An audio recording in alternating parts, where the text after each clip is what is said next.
Ilalapag ko na lang dito sa lamesa ang mga dokumento. Kailangan lang namin makahanap ng babae para kay Sir Cyrus. Habang abala si Althea sa paglilinis, narinig niya ang usapan ng sekretary ng kanyang amo at ang isang babae sa front desk. Tinignan niya yon at nakita ang isang itim na envelope na nasa lamesa at ilan pang itim na envelope sa gilid nito. Ano raw yun? Tanong ni Althea sa kasamang naglilinis. Marriage contract ata yun. Tapos yung iba doon itatapon na. Buti nga, hindi sila nalilito dahil pare-pareho ang kulay ng envelope. Sabi ni Maricar. Oh, naghahanap ng asawa yung may-ari nito? Tanong ni Althea. Oo, yun ang sabi. Yung anak ni Sir Christian ang naghahanap at nakiusap lang ata sa sekretary, ewan ko. Baka tungkol na naman sa arranged marriage yung mangyayari. Di ba gano'n naman yung mga mayayaman? Kibit balikat na saad ni Maricar. Napatango na lang si Althea at agad tinapos ang paglilinis. Huminga siya ng malalim at nakita ang lamesa na may envelope at agad na napatingin sa paligid. At nang makitang wala, tsaka niya ito binuksan. Binasa niya muna ang nakasulat sa kontrata at napanguso dahil sobrang yaman ng may-ari ng kumpanyang ito at swerte ang babaeng pakakasalan ng anak ng boss niya. Wala namang mangyayari kung pipirma ako. Itatapon na rin naman ang mga to. Pagkausap ni Althea sa sarili, kumuha siya ng ballpen at agad sinulat ang kumpleto niyang pangalan at pumirma na may kasama hugis puso. Tsaka niya, sinarado ang envelope at hinayaan na masama sa mga papel na itatapon. Bumalik ulit siya sa trabaho at hindi kalaunan, nakita niya ulit ang sekretarya ng boss niya na may kinuhang papel tsaka ito umalis. Oh, Althea, di ka pa ba uuwi? Sabi mo aasikasuhin mo pa ang mga anak mo. Tanong ni Maricar. Pauwi na nga ako, tapos na naman na yung shift ko. Nakangiting saad ni Althea at binalot ang kanyang mga gamit. O sige na, at bukas panggabi ka. Ako nang bahala dito. Saad naman ni Maricar. Tumango si Althea at saka siya lumabas ng kanilang headquarters at mabilis sumakay ng elevator. Nang makarating sa tamang palapag, lumabas siya at pumara ng tricycle. Ito na ang buhay ni Althea. At simula na mabuntis siya ng amo niya na may-ari ng kasino, nagbago ang buhay niya. Nagsilang siya ng 4 na anak at naging mas makulay at may direksyon ang buhay niya nung dumating ang mga bata. Mama! Nakangiting pagsalubong ni Angelo, ang panganay na anak. Ano pong dala mo, Mama? Tanong naman ni Alexander at agad kinuha ang plastic sa kamay ng ina. Bumili lang ako ng prutas tsaka pagkain natin mamayang gabi. Sagot niya at nilapag ang kanyang bag. Kaagad na kinuha ng pangalawa niyang anak na si Alistair ang tsinelas. Mukhang pagod po kayo, Mama. Sabi ko po sa inyo, isama niyo na lang po kami sa trabaho niyo para di po kayo mapagod. Oo nga po, Mama. Kaya naman po namin. Bumungis-ngis ang bunso niyang anak na si Ali. Hindi maiwasan na matawa ni Althea. Hay nako, bawal ang bata doon at isa pa. Kayang-kaya ni Mama yung trabaho, no? Pangako, kapag nagkaroon ako ng sweldo na malaki, talagang pupunta tayo ng dagat. Tumalon-talon ang kanyang 4 na anak at nagsimula na dumaldal sa gusto nilang lugar na puntahan. Hindi maiwasang mapangiti ni Althea habang pinagmamasdan ng mga ito na tumutulong sa kanya sa paghahanda ng pagkain. Madalas na mapagkamalan ng mga bata na anak ng mayaman dahil sa kutis nito at itsura. Hindi man nakita ni Althea ang mukha ng kanyang amo noon, sigurado siyang tanda niya ang tattoo nito sa likod. Tita El! Sabay-sabay na bati ng mga bata nang makita ang kaibigan ng ina ng mga ito. Ay, ang mga gwapo! Naku, kamusta kayong lahat? Tanong ni El at humalik sa pisngi ni Althea. Nagdala ko ng pagkain. Okay naman po kami, Tita El. Napaliguan na rin po namin yung aso niyong si Sky.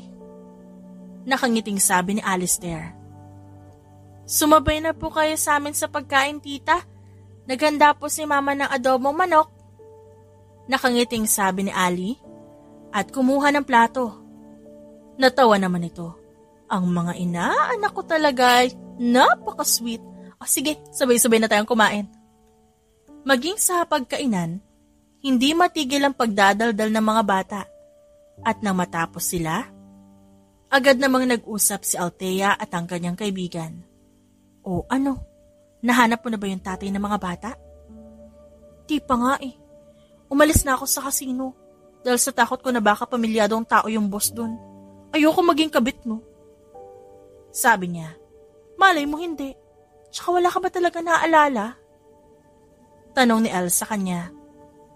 Ang naalala ko lang naman yung tattoo niyang pakpak sa kanang bahagi ng likod niya, tapos yung mga mata niya. Kung bakit ba kasi hindi natin kilala ang boss sa kasino, nga tuloy tayo sa impormasyon. Anong balak mo? Napakunot naman siya ng noo. Di wala. Kung sakali man na pamilyado yung tao, di wow. Basta ang sakin lang, ako ang may karapatan sa mga bata. Tinignan ni Althea ang mga anak niya na masayang naglalaro. At saka siya bumuntong hininga at napailing sa kagagahan niya ilang taon na ang nakakalipas. Nanlaki ang mga mata ni Althea nang makita ang kanyang bisita at ang kanyang amo na si Christian na nasa labas ng bahay niya ay naroon. Agad niya itong pinapasok at mabilis naghanda ng maiinom at pagkain. Sir, bakit po kayo nandito? May nagawa po ba akong kasalanan? Kinakabahan na tanong ni Althea. Tumawa ang matandang lalaki. Malaking kasalanan ang nagawa mo. Nanlaki ang mga mata niya at agad tinignan ng sekretarya ng kanyang boss. Ano po? Tungkol po ba dun sa envelope? Tinignan ko lang po yun. Pinirmahan ko po kasi akala ko basura na. Sir, parang awa nyo na.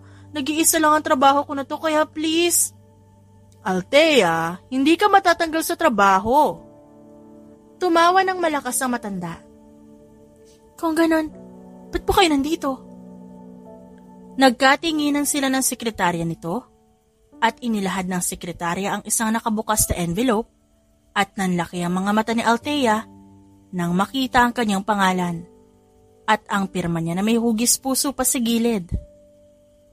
Napalunok siya at nag-angat ng tingin sa kanyang boss na malaki pa rin ang ngiti sa kanya.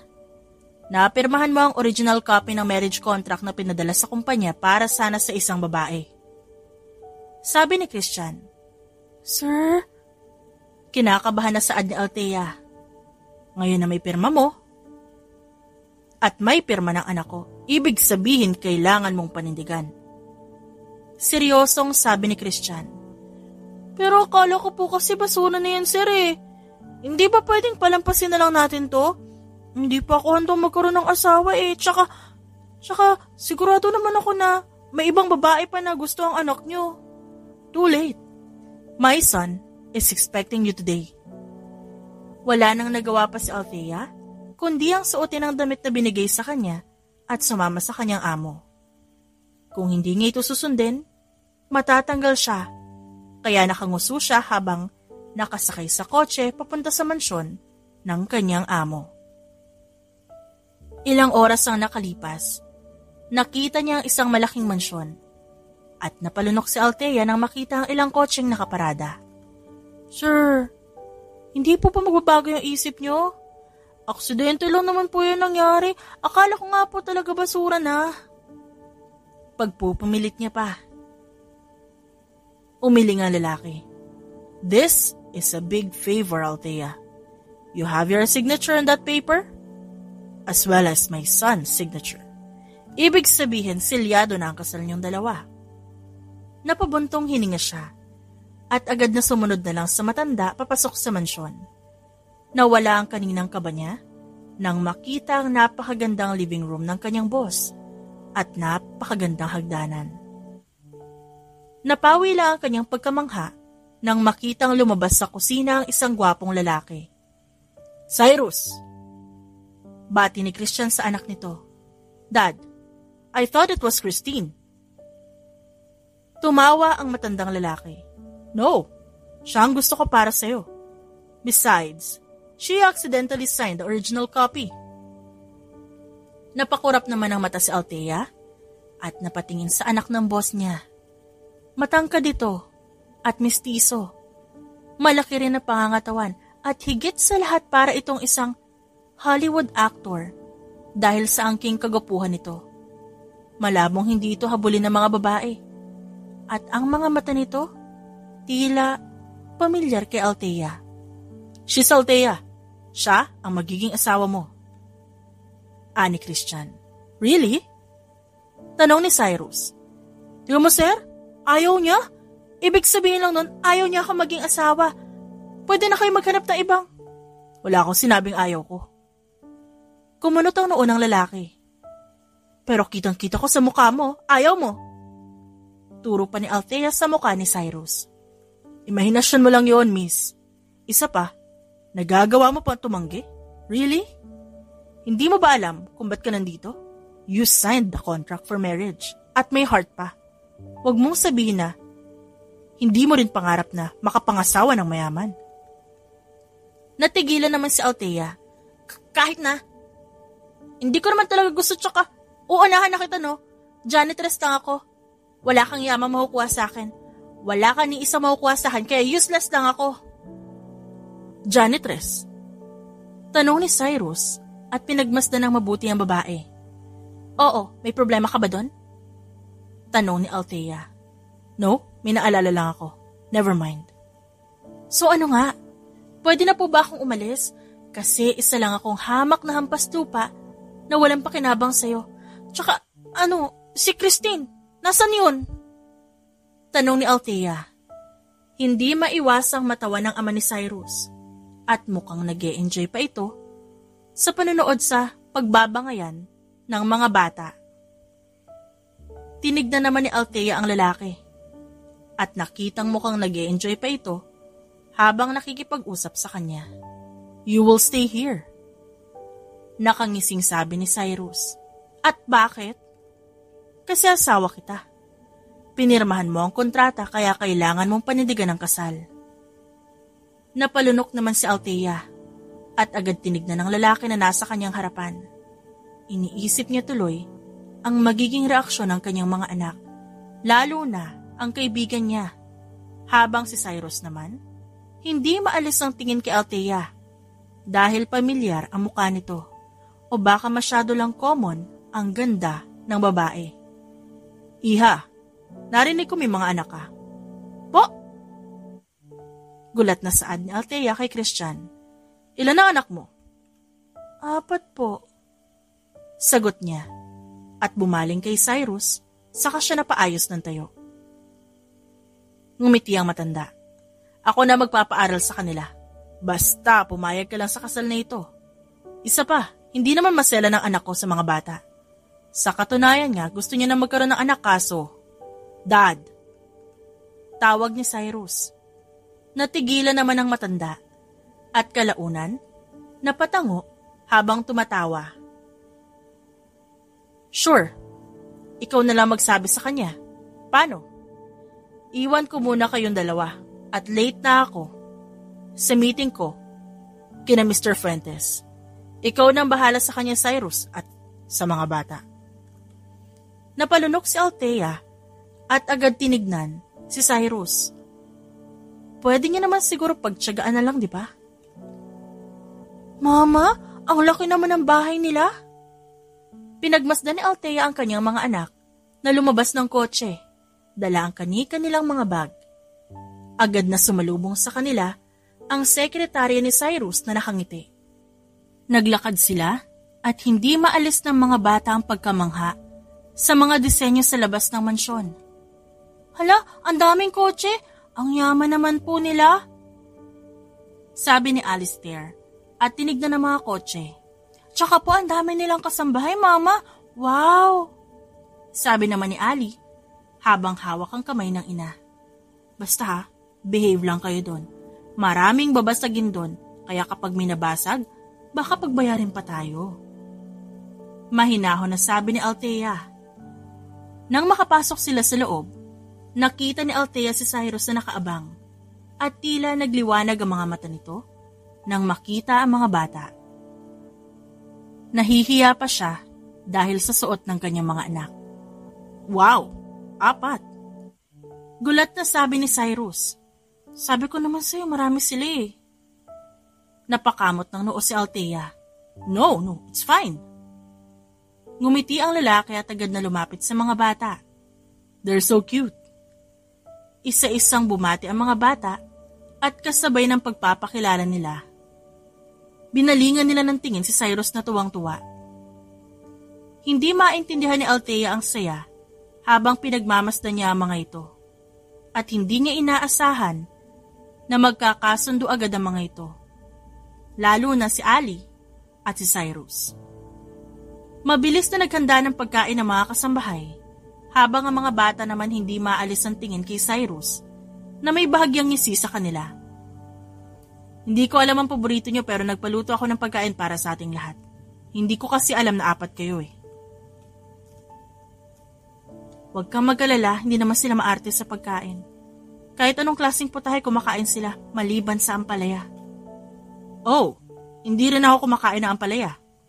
Kami din po. Ang alat po kasi, ay hindi, ang pait pala. Pero, masarap po siya kapag may konting itlog, pero ayaw naman po yan na iba kong kapatid. Maging sa hapagkainan, hindi matigil sa kakatanong ang mga bata. Dahilan para mapailing na lang sa isang tabi si Althea. Pagkatapos nilang kumain, agad inalalaya ng kasambahay ang mga bata para ipakita ang magiging kwarto nila. Tinignan ni Althea si Cyrus at bakas talaga sa mukha nito ang saya. Hindi pa nila alaman tungkol sa kasal. Pwede bang hindi mo na natin sabihin? Ayaw ko lang na umasa sila. Pwede naman. Okay lang. Isa pa na-enjoy ko naman yung presensya nilang 4. Ang gaan ang pakiramdam ko sa kanila. Pakiramdam ko ipagmamay-ari ko sila. Kahit first time lang namin nagkita. So, paano ang arrangement natin? Sabi mo pag-uusapan natin ang tungkol doon. Tinignan ni Cyrus si Althea at agad nang umiti. Wala ka naman talagang dapat gawin sa kasal na ito eh. Gawin mo ang gusto mo, gagawin ko rin sa akin. Tanging gagawin mo lang dito manatili sa mansyon kasama ang mga bata at ipakilala ang sarili mo sa bawat negosyante na asawa kita at anak ko sila. Bakit ka nga ba naghahanap ng babae? Hindi ka ba marunong manligaw? May hinahanap rin kasi akong babae. At aaminin ko, medyo kaamoy mo nga siya. Natatawang saad ni Cyrus. Ha? Ano ibig mong sabihin? Inamoy tuloy ni Althea ang kanyang katawan. Taon na rin na lumipas pero yung amoy na yon hindi ko makalimutan. Kaya nga nagpa-search ako ng mga babae na may katulad ng amoy niya pero alin sa mga yon parang hindi siya. Paano yan? Hindi rin naman ako ang hinahanap ng babae. Sasabihin ko na ba na kaya mo ako pinakasalan kasi kaamoy ko yung babae mo? Nakangiwing sabi ni Althea. Hindi maiwasang matawa ni Cyrus. Alam mo, nakakatawa ka. You reminded me of her. Napatingin sila sa mga bata nang bumaba ito ng magkakahawak ang mga kamay. Kaya naman napangiti si Althea at hinawakan ng mga bata. Mama, dito na po ba tayo titira? Tanong ni Alexander. Nandito na po kasi ang gamit namin, kaya po naisip namin baka dito na po kami titira. Tanong ni Ali at ngumiti kay Cyrus. Yes, you will live here. Your mom is working with me. Kaya kailangan niya ng malapit na bahay at para na din hindi kayo malayo sa isa't isa.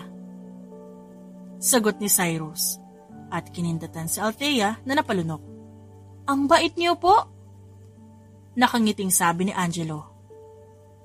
Huwag din po kayo mag-alala, marunong po kami sa gawaing bahay, marunong din po kami magluto.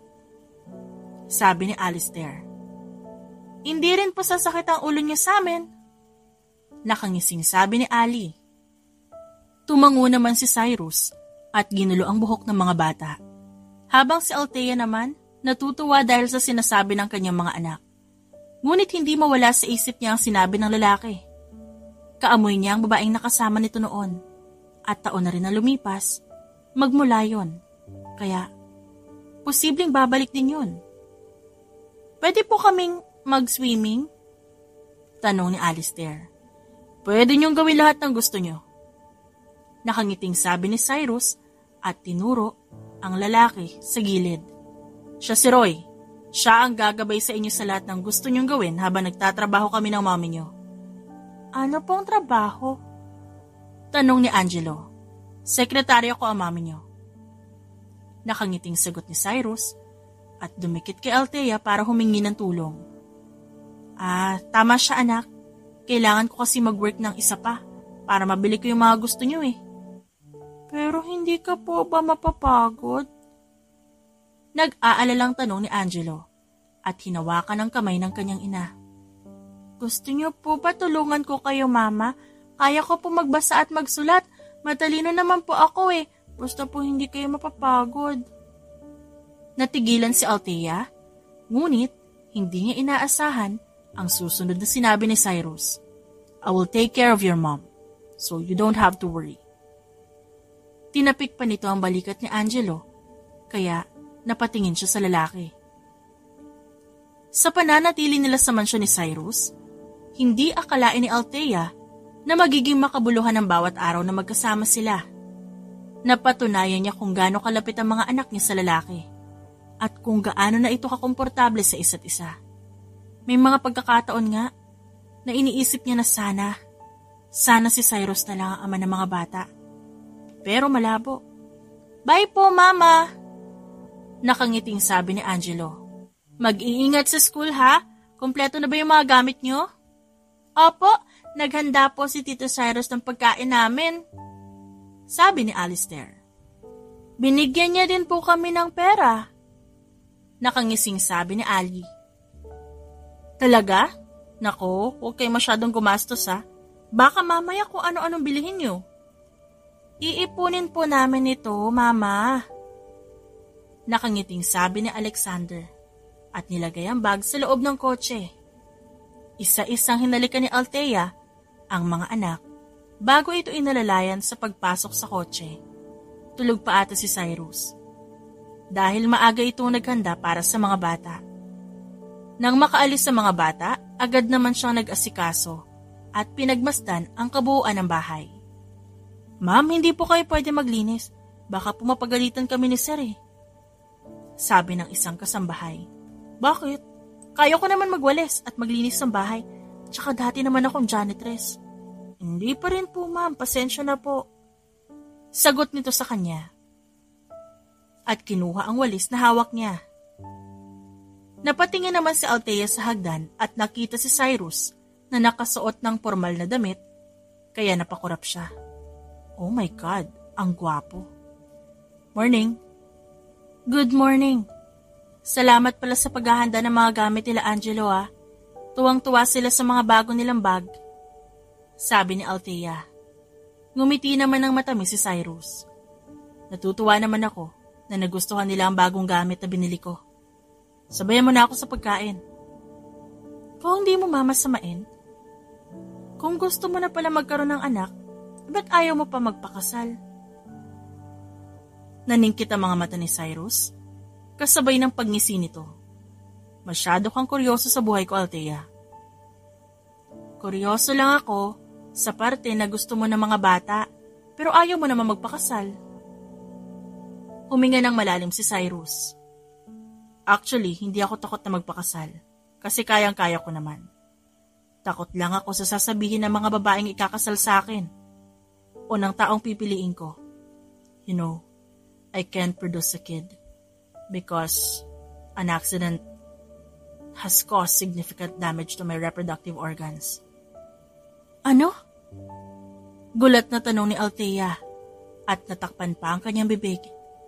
My doctors explained that the trauma from the pelvic fracture had impaired my ability to produce sperm. Kaya takot ako magpakasal dahil dyan. Takot ako ma-judge ng babaeng pakakasalan ko dahil lang hindi ako makagawa ng bata. At naisip ko na rin na magpatest sa ibang bansa at dumaan na rin ako sa mga surgeries. So far, I had tried to make love with a girl before. Hindi ko lang alam kung nagbunga ba o hindi. Kaya hinahanap ko siya at umaasa ako na may himalang mangyayari. Napakurap-kurap naman si Althea dahil mahirap nga ang sitwasyon ni Cyrus at naiintindihan niya kung bakit malapit ang puso nito sa mga bata, lalo na sa mga anak niya. Kung bakit gano'n na lang ang pagtrato nito sa mga bata. Alam mo ba, iba gumalaw ang tadhana at ang himala sa buhay natin. Kaya malay natin, magpakita siya at sabihin na, may anak kayo, di ba? Hindi natin alam. Tsaka isa pa, kung naghahanap ka ng babae, syempre dapat mahal ka. Para kahit anong mangyari, o kahit sa pinakamahirap na sitwasyon pa yan, mananatili siya kasi mahal ka niya. Ganun ang sikreto sa isang masayang relasyon. Wow, advisor na kita ngayon. Hindi maiwasan ni Cyrus na mamangha dito. Para lang kumaan ang loob mo. Napangiti siya at tinignan ng babae. I hope it was you who had my best night. Baliw ka? Ikaw talaga? Sa sumunod na oras, hindi inaasahan ni Althea na sabay nilang susunduin ang mga bata. Na maging sa kotse, nagtatawanan sila ni Cyrus. Nakarating sila sa school at nakitang labasan na ng mga bata dahil saktong 12:00 na ng tanghali. Ako na susundo sa kanila. O sige, hintayin na lang kita dito. Nang makalabas ang lalaki, pinagmasdan niya ang mga gamit sa kotse nito at nakita niyang malinis at walang bakas na babae. Huminga siya ng malalim at naisip ang sinabi nito kanina at nakaramdam siya ng awa para kay Cyrus. Sa nakikita niyang pagiging close ng mga ito, mas gusto niya na lang ibahagi ang mga anak niya para makita na masaya ang lalaki. Mama! Nanlalaki ang mga mata nila Angelo nang makita siya. Sabi ko naman sa inyo, diba? Susunduin ko kayo. Natatawang sabi ni Althea at hinalikan isa-isa ang mga anak. Masaya ba ang school?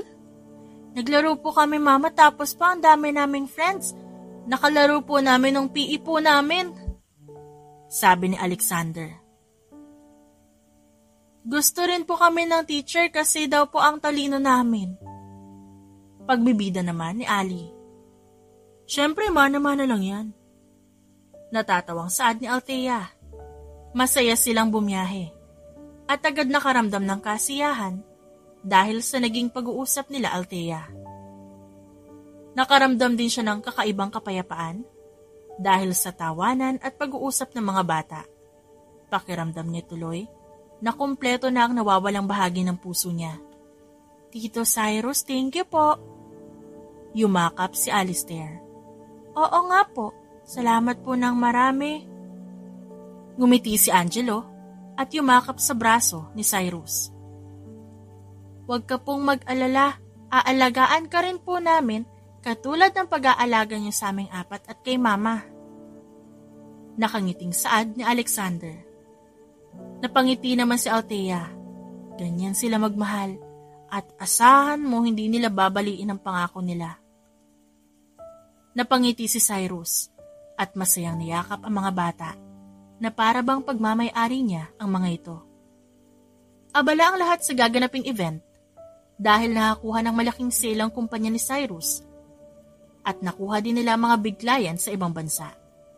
Hindi akalain ni Althea na makakasama siya at ang mga bata sa espesyal na araw na yon. Suot ang pulang dress at mga alahas na binigay sa kanya ng lalaki, napalunok siya habang nakatingin sa salamin. Althea? Kinakabahan ako. First time kong pumunta sa isang malaking event. Madalas nasa gilid lang ako at naglilinis eh. Ngayon kasama ka na. Sinabi ko naman sa'yo na simula nang tumuntong ka sa mansyon na to, hindi ka na janitress. Asawa kita at kasama mo ang mga anak natin. Natin? Gulat na tanong ni Althea. Oo, anak natin.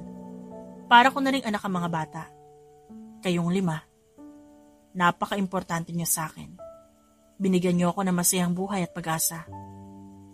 Cyrus, kaya hayaan mo sana ang sarili mo na maging komportable, okay? Hinaplos pa ni Cyrus ang kanyang pisngi. Ang ganda mo. Tumango ang babae at agad niyakap pabalik si Cyrus. Sabay silang lumabas ng kwarto at tinignan ng mga batang nasa ibaba kasama ang mga magulang ni Cyrus na ngayon niya lang nakita, lalo na ang ina nito. Tara na! Saad ni Christian. Wala na ba kayong naiwan? Tanong naman ni Cassandra, ang ina ni Cyrus. Wala na po, Lola. Sagot ni Angelo. Sabay-sabay silang sumakay ng kotse at agad huminga ng malalim si Althea habang katabi niya ang 4 na anak at nasa unahan nila si Cyrus. Ilang oras na nga naging biyahe nila nang makarating sila sa isang hotel. Bumaba silang lahat at agad naglakad papasok sa loob at nakita ni Althea na pamilyar ito dahil dito rin siya nagtrabaho noon. Ito ang lamesa na para sa atin at sa mga bata. Sabi ni Cyrus at inalalayan si Althea ang umupo.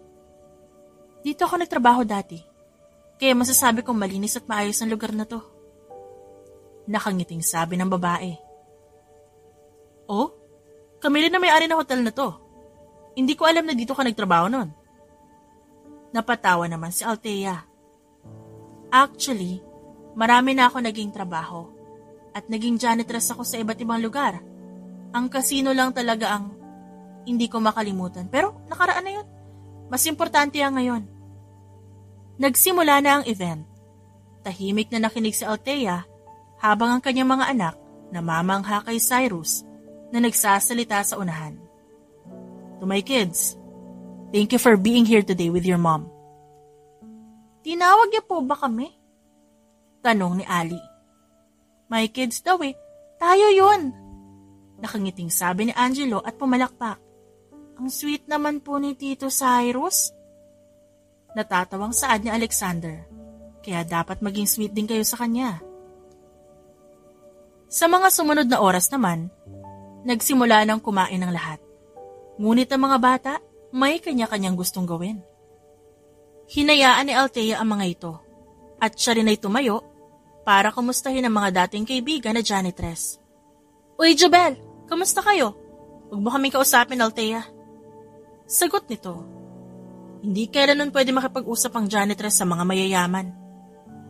Nangunot ang kanyang noo. Janitress din naman ako katulad niyo eh. Tsaka bakit kayo galit? Alam mo, huwag ka na nga magpanggap na hindi ka mayaman. Asawa mo si Sir Cyrus.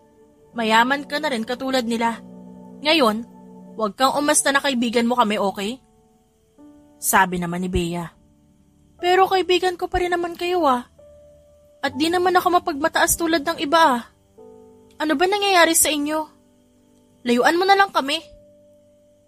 Bahagya siyang tinulak ni Jobel. Napakunot ang noo ni Althea at hindi na lang sumagot. Alam niyang galit ang mga ito sa mga mayayaman. Ngunit hindi niya alam na maging siya, kinakagalitan nito. Huminga siya ng malalim at agad naglakad. Ngunit hindi niya inaasahan ang map dahilan para matumba siya sa malaking lamesa na may pagkain. Nanlaki ang mga mata ni Jobel at tumawa naman si Bea at inalis ang map. Bagay sa mga katulad niyang mataas sa ambisyon sa buhay, filingera. Bulong ni Bea at sinadyang itapon ng wine sa damit ng babae. Althea! Sigaw ni Cyrus. Hindi alam ni Althea kung ilang flash ng kamera ang nakita niya habang nakasalampak siya sa sahig. Tinignan niya ang mga dating kaibigan na lihim nagtaas ng kilay at natawa habang hawak ang map. Napalunok siya at agad nangilid ang luha sa mga mata niya dahil sa pagkapahiya. Mama! Sabi ni Angelo at agad tinulungan ng ina at ganon din si Cyrus na tinatanggal ang pasta sa ulo niya. Mama, okay ka lang po ba? Tanong ni Ali at agad tinignan ng paligid. Bitiwan niyo nga po yung camera niyo. Wala po nakakatawa. Hindi niyo po kailangan pagtawanan ng mama ko. Saad ni Alexander at Ali. Tumigil na po kayo. Aksidente po yung nangyari. Sabi naman ni Angelo at tinatakpan ng kanyang ina. Mabilis na yumuko si Althea at agad tinignan ng mga dating kaibigan na nakangising umalis. Naramdaman niya ang hawak ni Cyrus sa kanyang bewang at tinakpan ng jacket ang buo niyang katawan. Tumulo ang luha sa mga mata ni Althea. Ngunit hindi niya inaasahan na poprotektahan siya ng mga magulang ni Cyrus. Dali niyo sa akin ang 2 janitress. Singhal ni Christian. Okay, sir. Walang pwedeng mapahiya sa pamilyang ito. Singhal nito at agad tinignan si Althea na naglalakad. Napapikit na lang si Althea at agad silang lumabas ng elevator at pumunta sa isang hotel room. Inasikaso agad siya ni Cyrus, dahilan para mapatitig siya at mas lalong nangilid ang luha sa mga mata niya nang makita ang galit sa mga mata nito. They will pay for this. Althea, may party daw tayo sa casino. Sumama ka ha. Buong 1 linggo na bumalik ang babae sa pagiging janitress sa kumpanya ng amo niya. Sa pagkapahiya na nararamdaman, hindi na siya nagpakita pa sa mga ito. Nanatili na lang siya nakatago at naglilinis bilang janitress sa kumpanya. Bakit daw may party? Birthday ng manager natin doon. Ngayon niya tayo pinapunta. Malay mo, 'di ba? Doon mo na makikilala ang boss ng kasino na yon. Para malaman mo na kung sino yung ama ng mga anak mo. Bumuntong hininga ang babae at agad na pumayag. Pagkatapos ng ilang araw sa event, matindi ang naging pag-iwas ni Althea kay Cyrus. Pakiramdam niya, galit na mga ito sa kanya, kaya madalang na lang siyang umuwi sa mansyon ni Cyrus. Uy, okay ka lang? Sabi ko naman sa'yo, huwag mo na isipin yung nangyari. Tinanggal na sa trabaho sila Bea at Jobel. Galit na galit to si Sir sa kanila. Nahihiya kasi ako. Mahinang saad ni Althea. Bakit naman? Pinagtanggol ka nga ng pamilya ni Sir eh. At ibig sabihin nun mahalaga ka sa kanila. Tsaka isa pa, asawa ka ni Sir Cyrus. Wala sila magagawa, kundi ang respetuhin ka bilang asawa niya. Napangiti na lang si Althea at agad tinapos ang kanilang trabaho. Nang sumapit ang gabi, naghanda sila magkaibigan para pumunta ng kasino. Nagsuot siya ng itim na dress, kagaya ng suot niya nung nagkaroon ng party bago siya mabuntis ng boss niya sa kasino, taon ang nakalipas. Ay, pak! Ang ganda oh! Yan di ba yung suot mo bago ka nabuntis? Di ba? Baliw ka. Sinuot ko lang kasi feel ko pumayat na ako. O ang sabihin mo, gusto mo lang maalala ka ng boss natin sa kasino. Weird nga eh. Maging ako hindi siya nakikita o nararamdaman man lang. Malay mo pumunta siya mamaya. Baka pumunta siya mamaya. Sabi na lang ni Althea.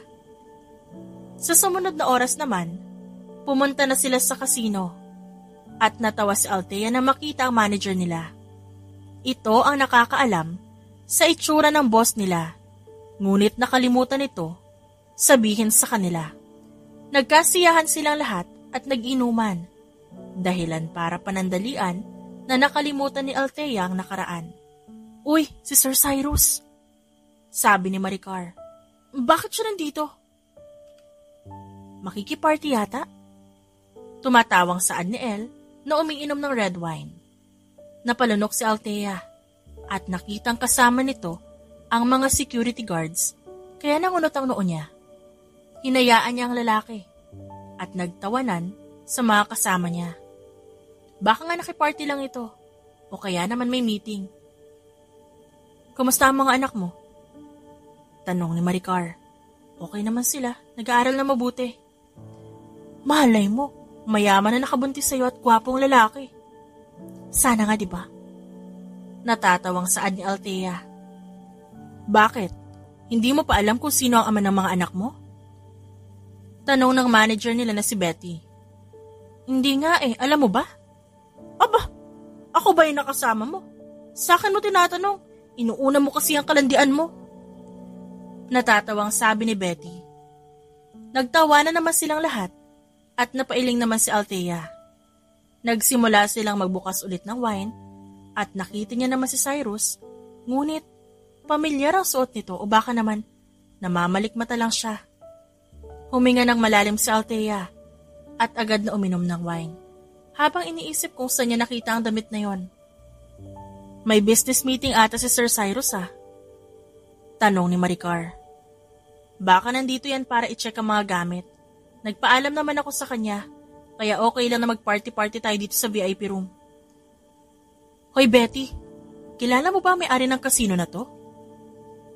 Nanlaki ang mga mata ni Althea dahil sa kaibigang malakas ang loob dahil lasing na ang manager nila. Hinampas niya ito ngunit pinanlakihan lang siya ng mata at agad tinanong ang kanilang manager. Ha? Hindi niyo kilala? Kayo ang una kong trabahador dito tas di niyo alam? Malamang hindi mo sinabi sa amin dahil ang sabi mo, low profile ang boss natin. Lalaki ba yan? Malamang. Eh di sana sinabi mo sa amin, di ba? Para hindi kami napapagod kakahanap ng ama ng anak nito na Althea. Nakangiwing sabi ni Elle. Nakita niyang natigilan ng manager at tinignan siya dahilan para magsimulang tumibok ng malakas ang puso niya. Maya-maya lang, naramdaman niya ang presensya ng isang lalaki. Kaya napatingin siya doon at nakita niya si Cyrus na matalim na nakatingin sa kanya. O boss! Kumaway si Betty at tumayo. Boss? Tanong ni Elle at napalingon din sa kanilang likod. Sir Cyrus? Parang binuhusan ng malamig na tubig ang buong katawan ni Althea nang marinig niya ang sinabi ng mga kasama niya. Napatayo siya at napatingin kay Cyrus na nakatitig sa kanya at tila wala itong alam sa tensyon na nangyayari sa kanilang lahat. Si Sir Cyrus ang boss natin dito sa kasino. Siya ang may-ari ng kasino na to. Nakangiting sagot ni Betty. Oh my God! Bulalas ni Elle sa likod ng babae. Ikaw? Mahinang saad ni Althea. Tinignan siya ni Cyrus. Tumingin ito sa dress na suot niya. Bago umangat ang tingin nito sa kanyang mga mata. Agad bumilis ang tibok ng puso ni Althea sa labis na kaba at hindi mapangalanang emosyon sa kanyang dibdib. Umuwi na tayo. Mahinang saad ni Cyrus. Ikaw. Ani Althea at agad na bitawan ang baso ng alak niya. Bakit? Hindi mo pa ako naalala? Tanong ni Althea at marahil sa alak sa katawan niya, malakas ang loob niya. Natigilan si Cyrus. Napaawang ang labi niya. Nang halikan siya ni Althea sa harap ng maraming tao at doon napagtanto niya ang pamilyar na amoy na yon ay hindi pa bango, kundi amoy ng katawan mismo ni Althea. Tahimik na hininto ni Cyrus ang kotse sa isang tahimik na lugar kung saan kitang-kita nila ang city lights habang nasa mataas silang bahagi. Lumabas ang lalaki at inalalayan si Althea na hawak ang isang bote ng mineral water. Sabay nilang pinagmasdan ang mga buildings sa ibaba at kung gaano kaganda ang ilaw doon. So tell me, what happened? Hindi mo pa rin ba naiintindihan? I just remembered your body wash. Huminga ng malalim si Althea at agad hinaplos ang bottled water. Ako yung babaeng nakasama mo ng gabing yon, Cyrus. Ako yung janitress na nakasama mo papunta sa kwarto mo. May nangyari sa ating dalawa. You are her. Bakit ngayon mo lang sinabi sa akin lahat ng to? Hindi kasi kita kilala noon. At hindi ko alam na ikaw ang boss ko sa kasino kung saan ako nagtatrabaho. Noong mga panahong yon, hindi natin alam ang pagkakakilanlan nating dalawa. Pero natatandaan ko ang tattoo sa likod mo. Yun lang ang palatandaan ko. Hindi niya akalain na sa gabing ito, malalaman niya ang lahat. Na sa gabing ito, kasama niya ang ama ng kanyang mga anak. Nakakatawa na ang tagal niyang hinintay ng pagkakataon na to. Ngunit di niya inaasahan na magiging ganito kagaan ang pakiramdam niya. I have kids. Bulilas ni Cyrus at hindi nito alam kung maiiyak ba siya o matutuwa. Oo, nagbunga yun nangyari sa atin nung gabing yun. 4 agad sila, di ba? I can't believe I have kids. Totoo nga ang sinasabi mo. May himala. Tumawa na rin si Althea at agad na pangiti. Alam mo, naniniwala kasi talaga ako sa himala. Pero iba pa rin ngayon. May anak tayong dalawa. Naakala mo hindi ka magkakaroon dahil sa aksidente nangyari noon. Masaya ako. Napayakap si Althea kay Cyrus dahil bigla siya nitong hinapit. Naramdaman niyang namasa ang balikat niya. Tanda na umiiyak ang lalaki. Napakurap siya ng mga mata at agad niyang hinaplos ang likuran nito. Hinayaan niya itong umiyak hanggang sa kumalma si Cyrus at balingan siya ng tingin. Masaya ako, Althea. Masayang-masaya ako. Dati ko pa gustong magkaroon ng anak at ngayon, nasa harapan ko na pala sila. Hindi ko alam kung ano bang dapat ko maramdaman pero hindi ko na mahintay na tawagin nila akong daddy. Hindi ko na mahintay pa na tawagin nila ako sa paraang gusto ko. Napaiyak na rin si Althea habang may ngiti sa kanyang labi. Masaya ako na ganyan ang nararamdaman mo sa mga bata. Hindi rin ako makapaniwala na mangyayari ang lahat ng to. At dahil lang sa pagkakamali, nandito tayong dalawa. Thank you, Althea. Tinupad mo ang mga pangarap ko at pinagkatiwalaan mo ko. I couldn't explain my feelings now. Ang amoy mo at ang amoy ng babaeng nakasama ko iisa. Ang mga mata mo at ang mga mata niya rin iisa. Kaya naman pala napakagaan ang loob ko sa'yo. Sumandal siya sa balikat ng lalaki. Masaya ako makilala ka. At kung tatanungin mo ako kung nagsisisi ba ako sa nangyari, hindi. Naging mas masaya ako nung nakasama ko ang mga bata. Mas naging makabuluhan ang buhay ko dahil sa kanilang apat. Salamat, Cyrus. Niligtas mo ako sa kalungkutan. Umuwi silang dalawa na magkahawak ang kamay. Agad na abutan ng kanilang mga anak na nasa sala. Nagulat ang mga ito nang yakapin sila ni Cyrus. Napangiti naman si Althea at umupo sa sofa habang pinagmamasdan ng kanyang mag-aama na nakatingin lang sa kanya. Mama, bakit po umiiyak si Tito Cyrus? Nag-aalala na tanong ni Ali. Ano pong nangyari, Mama? Nag-away po ba kayo? Pinunasan ni Angelo ang luha sa mata ni Cyrus na nasa sofa. Ngumiti si Althea at bumuntong hininga. Hali kayo. Lumapit isa-isa ang kanyang mga anak at nakangiting hinawakan ni Althea kamay ng mga ito. Malalim siyang bumuntong hininga at naghihintay naman ng mga bata sa kanyang sasabihin. Diba, sabi ko, hindi ko kilala ang daddy niyo? Ang totoo niyan, nahanap ko na siya. Saad ni Althea sa mga anak niya. Nasaan po siya, Mama? Tanong ni Alistair. Nasaan po ang daddy namin? Ano po ang pangalan niya? Mababakas na excitement sa mukha ni Alexander. Tinuro ni Althea ang lalaki sa kanyang tabi. Kaya napatingin doon ang apat na bata. Tumagilid ang ulo nito at nagtatakang tinignan si Cyrus. Siya ang daddy niyo. Po! Nahanap ko na ang daddy niyo at siya yon. Nito ko lang nalaman na siya pala ang daddy niyo. Your mom is telling the truth. I'm your... Daddy! Nanginginig pa ang boses ng mga bata bago lumapit sa kanya. Naging emosyonal ang gabing yun para kay Althea nang makita niyang hindi na mahiwalay ang mga bata kay Cyrus. Lahat sila umiiyak at nakayakap sa lalaki na ngayon. Tahimik kinakausap ang mga bata. Huwag ka na po umalis sa amin, Daddy. Saad ni Alistair.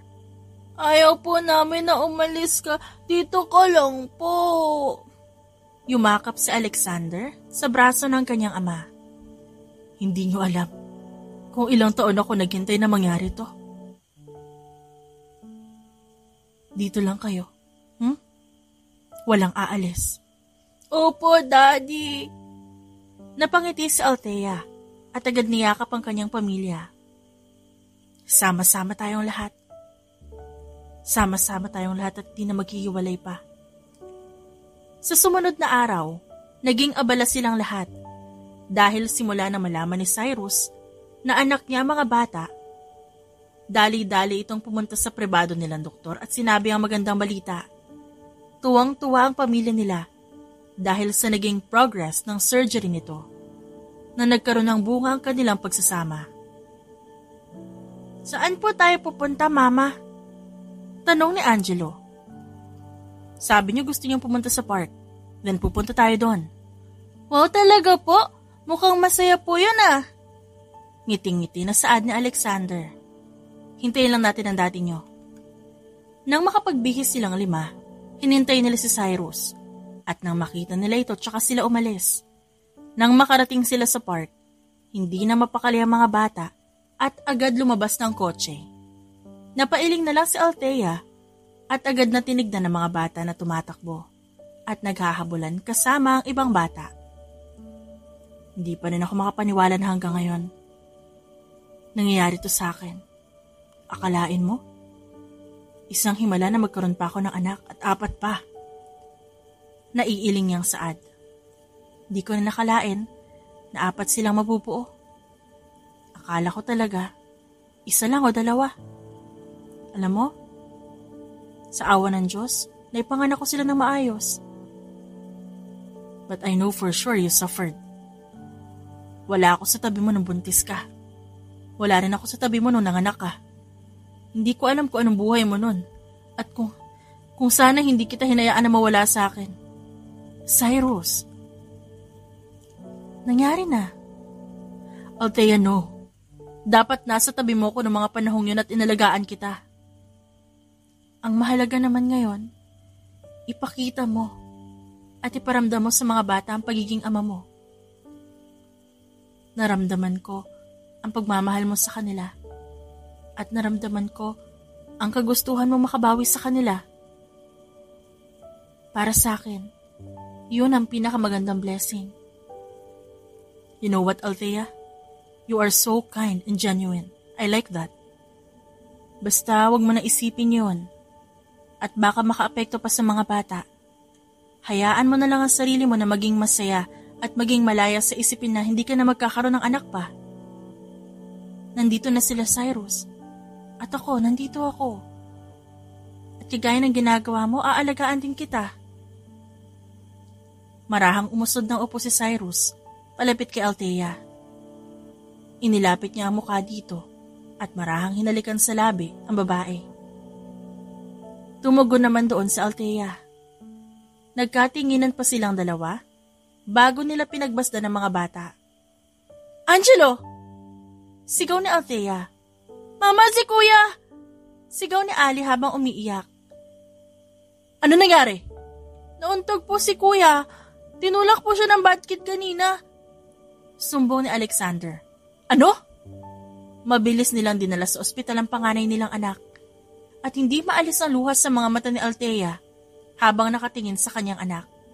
Mabilis itong inasikaso ng mga doktor at agad tinawagan ni Cyrus ang sekretary niya para kausapin ang mga magulang ng batang tumulak sa kanilang anak. Kailangan namin ng dugo. Ako na, Dok. I'm his father. Dumating ang mga kaibigan at pamilya nilang dalawa at kahit paano kumalma si Althea nang malaman na maayos na ang kanyang anak. Niyakap niya ang 3 pang anak habang paulit-ulit na bumubuntong hininga sa pag-aalala. Nang ilang oras ang nakalipas, nailipat na rin sa maayos na kwarto si Angelo at kalaunan gumising na rin to. Anak! Mama! Mahinang saad ni Angelo. Ano nararamdaman mo? Masakit ba ulo mo? Nasaan po si Daddy? Kinakausap niya lang yung mga batang tumulak sa'yo. Hindi naman ako papayag, anak, na hindi sila malalagot. Magpahinga ka, okay? Malapit na pa naman ang birthday niyong magkakapatid. Nang makausap nila ang mga magulang ng mga ito, nagulat si Althea sa nangyari. Pinabagsak ni Cyrus ang kumpanya ng mga ito. Binili lahat ng shares dahil sa galit sa nangyari sa kanyang panganay. Hindi na nagawa pang umalma ni Althea. Alam niyang galit na galit si Cyrus. Hindi nila pwedeng kantiin ang anak natin. Hindi ako papayag na sorry lang ang matatanggap ko. Muntik nang mapahamak si Angelo. Kumalma ka, okay? Maayos na yung anak natin. Isipin na lang natin kung paano yung birthday nilang 4. Let's just focus on the positive things. Ani Althea, habang hinahaplos ang braso ni Cyrus. Bumuntong hininga si Cyrus at hinalikan ang noo ni Althea. I love our kids and I love you, Althea. Hindi naman ako papayag na ganito ang gagawin nila sa atin. Lalo na sa mga anak natin. I'm a ruthless father when someone messes with our kids. And I'm thankful kasi pinoprotektahan mo ang mga bata, Cyrus. Ngayon pa lang, iniisip ko ng palitan ng apelyido nilang 4 at gawing tagapagmana ko sa hinaharap. Althea, magpapakasal tayo ah. Ano? Yun lang ang nasabi ni Althea. Dahil sa gulat niya, di mo na kailangan pa maging janitress. At maging tagalinis sa kahit saang kumpanya dahil simula sa araw na ito pakakasalan kita. Kaya sanayin mo na ang sarili mong pumirma kasama ang apelyido ko. Cyrus, I want our family to be together. Tumango si Althea at nakangiting pinagmasdan ng anak habang kausap ang mga kapatid nito. Magpapakasal na kayo? Namula ang pisngi ni Althea nang marinig ang tanong ng ama ni Cyrus habang kumakain sila sa isang restaurant. Natawa naman ang lalaking katabi niya at marahang hinawakan ang kanyang kamay sa ilalim ng mesa. Dad, ilang beses ko na po yung sinabi sa inyo. Akala ko kasi nagbibiro ka lang, tinawanan mo ako pagkatapos mo sabihin yan. Pero masaya ako na ikakasal kayong dalawa. Yung totoong kasal na. At masaya din ako sa naging progress ni Cyrus sa mga nakalipas na linggo na magkasama kayo. Madalas tumatawa na siya o kaya naman nababawasan na ang init ng ulo pagdating sa trabaho. All I can say is you changed him, Althea. Nakangiting sabi ni Cassandra. Napangiti naman siya at hindi inaasahang magiging ganito siya kalapit sa mga magulang ng lalaki. Hindi niya akalain na magiging komportable siya at itinuturing na siyang anak ng mga ito. Bilang babae na lumaki na walang magulang sa tabi, parang natutunaw ang puso ni Althea sa tuwing makikita niya ang mga magulang ni Cyrus. I contacted the wedding organizer para sa aming dalawa ni Althea. Tumawag na rin ako sa kaibigan at pamilya natin para maka-attend sila sa kasal naming dalawa. Kwento ni Cyrus. And, sagot na namin ng daddy nyo ang bahay niyong dalawa. Regalo ko sa pagiging mabuting babae ni Althea para sa'yo. Nanlaki ang mga mata ni Althea. Tita, ano ka ba? Kulang pa yan sa mga nagawa mong kabutihan sa pamilya namin. Isa pa para na rin naman yun sa mga bata. Kailangan nyo na malaking bahay para sa malaki niyong pamilya. Napangiti si Althea. Kusa siyang napatingin sa kanyang daliri dahil wala pa itong singsing. Ayaw niyang magreklamo. Ayaw niyang sabihin kay Cyrus dahil naghihintay din siya ngunit hindi naman siguro basihan ang singsing sa pagmamahalan nilang dalawa. Nakangiti siya habang inaasikaso ang mga anak niya. Mama, ang sarap ng pagkain nila pero mas masarap pa rin luto mo. Talaga? Huwag ka mag-alala. Maghahanda ako ng maraming pagkain. Kapag po kinasal kayo ni Daddy, lilipat na po tayo ng bahay, di ba po? Doon na tayo titira sa bahay ng Daddy mo. Habang abala si Althea, may isang waiter na lumapit sa kanya at nilapag ang isang plato na may takip sa lamesa niya. Nagtataka niyang tinignan yon at nakitang abala sa pag-uusap ang mga kasama niya. Baka maling order? Hindi ako nag-order ng ganito. Kinakabahang sabi niya. Yan po ang order na sinabi niyo kanina, ma'am. Ha? Hindi ba ito yung dessert? Bakit hindi niyo pabuksan? Napakurap naman siya ng mga mata at agad tinignan ng waiter na matamis ang ngiti sa kanya. Dahan-dahan niyang tinanggal ang takip at nanlaki ang kanyang mga mata na makita kung ano ang nasa loob. Nang tignan niya ang upuan kung nasan si Cyrus, nakita niya ang pagtayo nito at ilang sandali pa, may hawak na itong pulang box na naglalaman ng singsing. Cyrus. Surprise. Akala ko ba? I'm really sorry, sweetheart. Alam ko na pinaka-importante ang singsing. At gusto ko sana itago sa iyo to. At ramdam ko ang inis mo kaya naman. Pumili ako ng araw na pwede kang isurprise. Althea, I want to ask you again. Will you marry me? Oo naman. Siyempre. Yes! Yes! At nagpalakpakan ng mga tao at agad tumayo si Cyrus at hinalikan ng noo ng babaeng mapapangasawa niya. Are you happy? The truth is, kinakabahan ako. But yeah, I am happy. Hindi naman ako papayag na pakakasalan kita na walang proposal, no? Natatawang saad ni Cyrus at tinignan ng mga magulang na nakangiti sa kanila. I love you. Bulong ni Althea. Ngumisi si Cyrus at hinalikan ng labi ni Althea kaya nagtakip naman ng mga mata ang apat nilang anak. Nagpalakpakan ulit ang mga tao at nagpasabog ng confetti dahilan para mas maging masaya at talagang espesyalang proposal ni Cyrus. Ang saya-saya! Naku, sa wakas, nahanap mo na yung kasiyahan na matagal mo nang hinihiling. Sabi ni Elle. Elle? Huwag ka nang umiyak. Dapat masaya ka sa araw na to. At ayan na nga ikakasal ka na. Masaya ako para sa iyo, best friend. Niyakap din ng babae ang kaibigan na si Maricar at ang iba pa niyang kaibigang mula sa kasino kung saan nagsimula ang lahat. Agad siyang lumapit kay Cyrus at niyakap ang kanilang mga anak na nakangiti sa kanilang dalawa. Group hug! Sigaw ni Angelo. Group hug! Sabay-sabay na sigaw nilang lahat. Niyakap nila ang isa't isa at nagtatawanan sa labis na kasiyahan. Agad na tinignan ni Althea ang magiging asawa niya at magiging kasama habang buhay. Thank you, Althea, sa pagtanggap sa akin. Salamat din, hindi mo ako binigo. Lagi mong tandaan na mabuti kang ama sa mga anak natin, ha? Pangako ko, ibibigay ko ang lahat sa'yo. Lahat-lahat.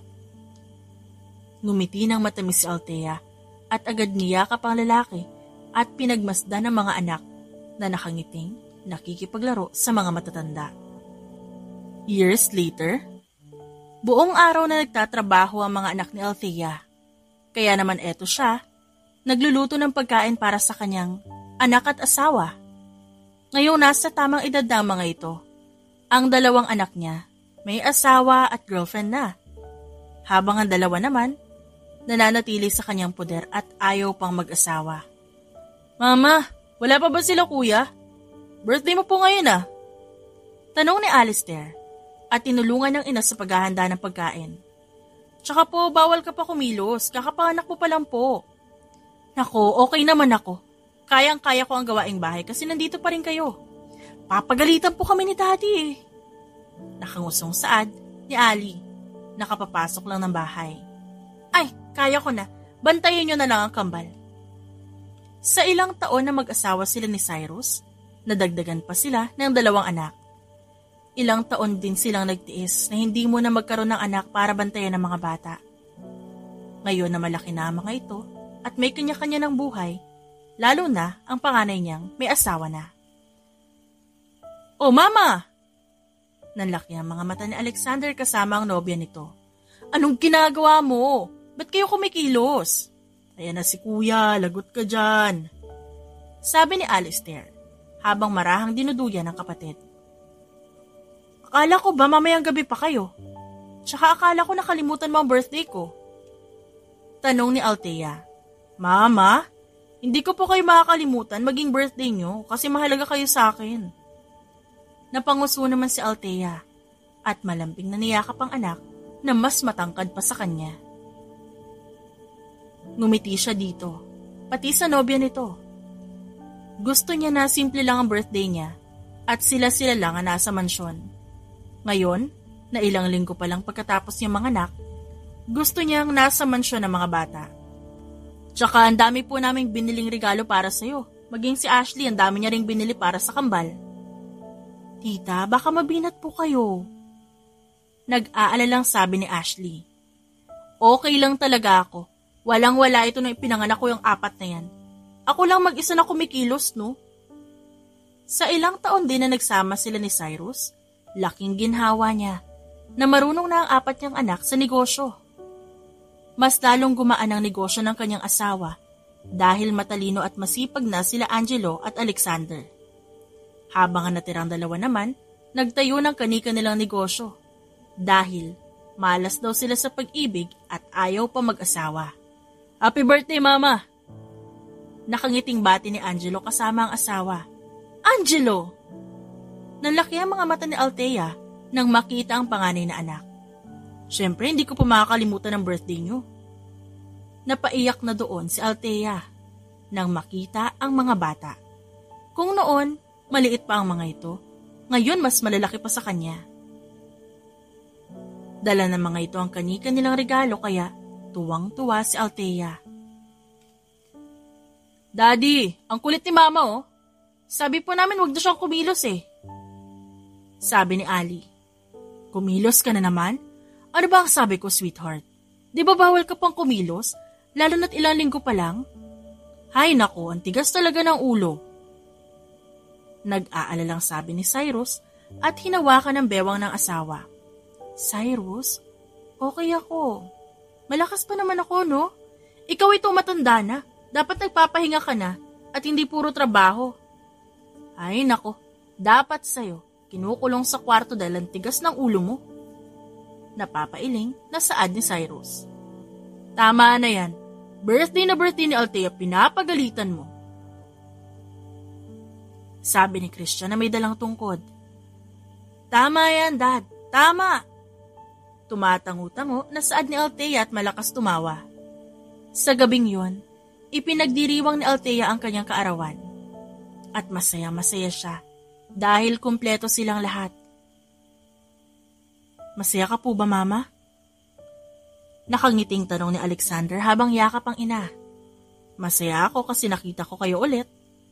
Mama, huwag ka na mag-alala kasi bumili kami ng bahay malapit dito. Para naman kahit papaano makapunta kami. Talaga? Yes, Mama. Naisip din namin ni Ashley na malapit dito ang bahay pagkatapos namin ikasal. Ayaw po namin na malayo kami sa iyo at kay Daddy. Kaya naman gusto namin sama-sama pa rin tayo sa private village na to.